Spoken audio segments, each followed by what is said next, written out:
We just watched a near human limit, single life speedrun of the NES version of Jackal.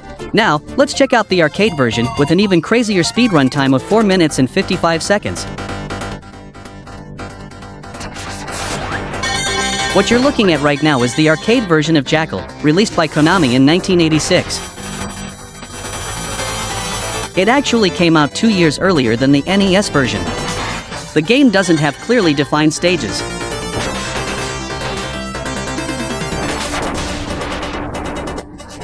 As you can see, a lot of the scenes look super familiar, but they're still a bit different from the NES version.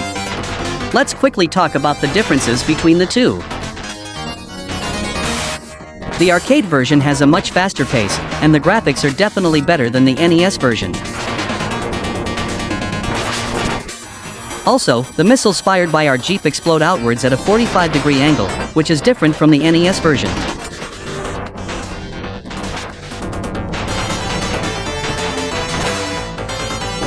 Let's see how this player pulled it off, beating the whole game in just 4 minutes and 55 seconds. He clearly memorized the spawns really well. The player in this video is a top-tier foreign gamer named Janet. This is the fastest speedrun for the arcade version of Jackal that I could find right now.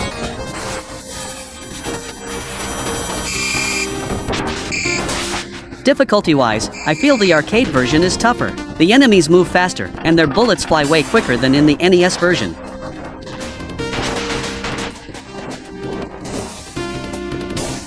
Look at this scene, it looks so familiar, like the first stage, but it's actually not. He lost a life here, but he's using the temporary invincibility to push right through the obstacles. Plus, dying here doesn't drop your firepower back to 0, the missile power only goes down by 1 level. And now he's maxed it out again.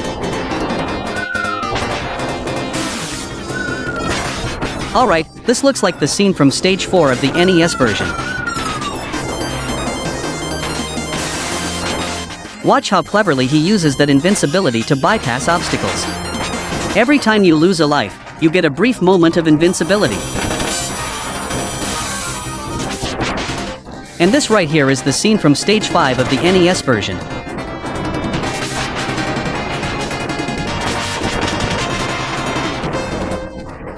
I bet not many people in China know about this arcade version because, after all, it's a really old game from 1986. He lost another life here and just charged straight through. See that? He bypassed that obstacle entirely by using the invincibility frames after dying, which saves a ton of time.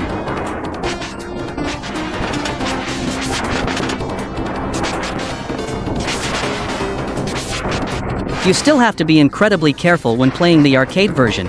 When enemies explode, the blast radius can actually damage you, so if you get too close, you'll die.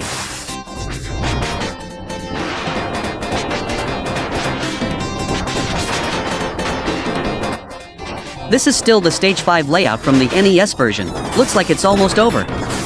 Also, there's a slight delay with the missile explosions, so the rhythm is completely different from the NES version. You could honestly say these are two totally different games. Now we've reached the final area, which is the stage 6 layout from the NES version. These battle helicopters are super annoying, they move fast, and they shoot fast. We're getting close to the final boss battle now.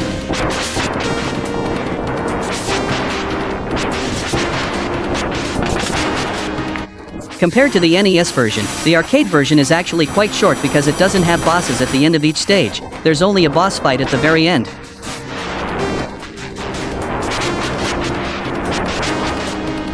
But the difficulty of this arcade version is still insanely high, seriously. Alright, the final boss battle has started. He's standing in a safe spot, and luckily no smaller enemies are bothering him. Okay, just like that, the boss is down.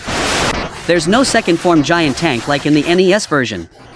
And with that, the arcade version of Jackal is beaten. Let me save you some time regarding the ending screen. There really isn't much of one, just a text that says congratulations. Mission accomplished, congratulations. Alright, that's it for this video. Thanks for watching and for all your support, guys. See you next time, bye bye.